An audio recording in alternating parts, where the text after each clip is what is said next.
தமிழக முதலமைச்சர் ஜோசப் விஜய் அவர்களின் நல்வாழ்த்துக்களுடன் இன்று பிறந்தநாள் விழா காணும் தமிழக ஊரக வளர்ச்சி மற்றும் நீர்வளத்துறை அமைச்சர், தமிழக வெற்றிக் கழகத்தின் பொதுச் செயலாளருமான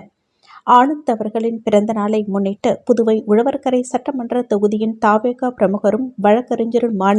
சசிபாலன் அவர்கள் தலைமையில் ரெட்டியார்பாளையத்தில் அமைந்துள்ள கருணை இல்லத்தில் உணவு வழங்கும் நிகழ்ச்சி சிறப்பாக நடைபெற்றது.